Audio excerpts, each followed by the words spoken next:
Hi, everyone. You've got questions and we've got answers. Welcome to another BELA Asks episode of the Ethicast.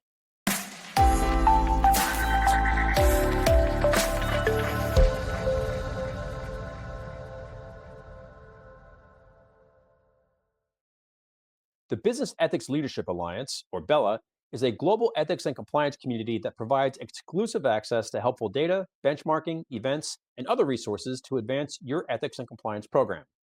One of those resources is BELA's concierge service, in which members can submit any question regarding ethics and compliance, and our internal experts will provide an answer, plus helpful resources with more information.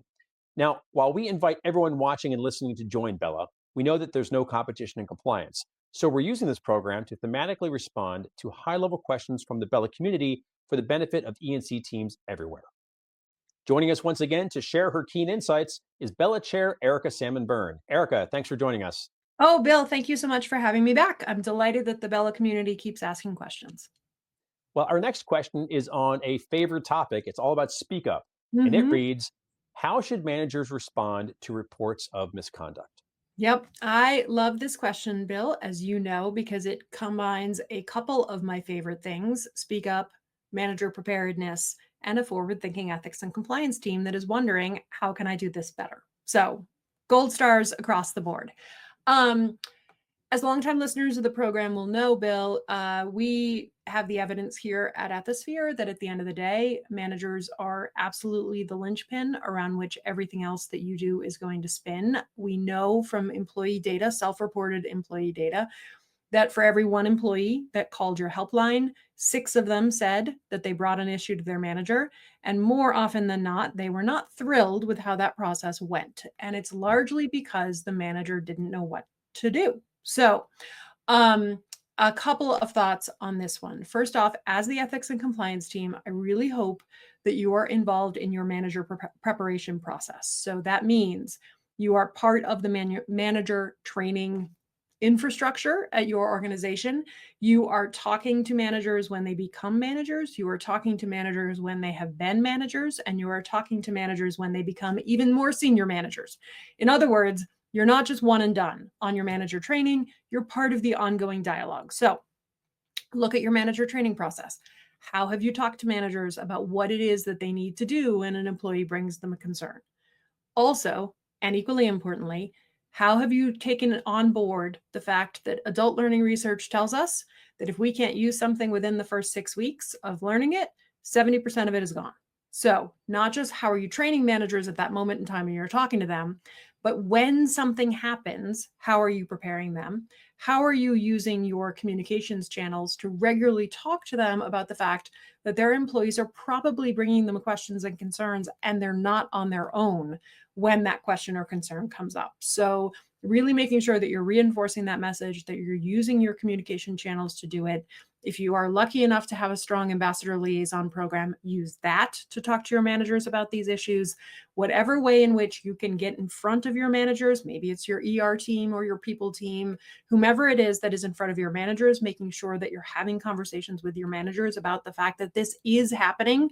They might not hear it as a question or a concern, but their employees are bringing them questions and concerns. And so they need to make sure that they are handling things accordingly. So that's a big piece of the puzzle. Last thing would be, because there's a way we could flip this question on its head and say, when something has happened in your part of the business, how do you want managers to respond? And here I would strongly encourage our listeners to think about what they can give managers as a leave behind. Because I can tell you from personal experience, when you come to me and say, we're opening an investigation in your part of the business or your team or this issue, everything, like, I'm just going to go white noise, right? Everything else, when you say those words to me, particularly for the first time, it's all just going to go to static. And when you leave, I'm going to have almost no recollection of what it was that you told me. So is there a leave behind, right? Mhm. Do's and don'ts. Here are the things to do and not do. Here's my phone number. I'll be in touch on Tuesday, right? The more you can give managers so that they have guardrails, because the other thing we know from self-reported employee data is that the people who are most likely to be involved in retaliatory behavior are either your manager, him or herself, or the people on the team. And your best defense against that kind of retaliatory behavior, ostracism, reputational damage, things like that, is your manager. So, Mm. much like your managers are the linchpins around which all your speak up culture spins, your managers are also the linchpins around which any retaliatory behavior is going to spin. And you want to find a way to put some sand in that wheel as fast as possible. So, having something you can give the manager. Here are things to look out for in similarly situated teams. This is where we see, kind of retaliatory stuff start to happen. Keep an eye on this person. Remember, speaking up is an act of courage. That kind of stuff. Critically important. Well, it was an outstanding question and a fantastic answer. So, Erica, thank you so much once again for bringing your expertise to the program. Oh, Bill, it is 100% my pleasure. Any chance I get to talk to you is a highlight of my day. And anytime I get to answer any one of these questions for our Bella community, I just love it because it means that we've got a bunch of people out there that are thinking really strategically about their programs and trying to make sure that they really are just putting the best possible work product in front of their people they possibly can. Because at the end of the day, that's what makes your company a better place to work. So, to all those Bell members out there listening, keep the questions coming. Bill and I are thrilled to keep coming back to answer them.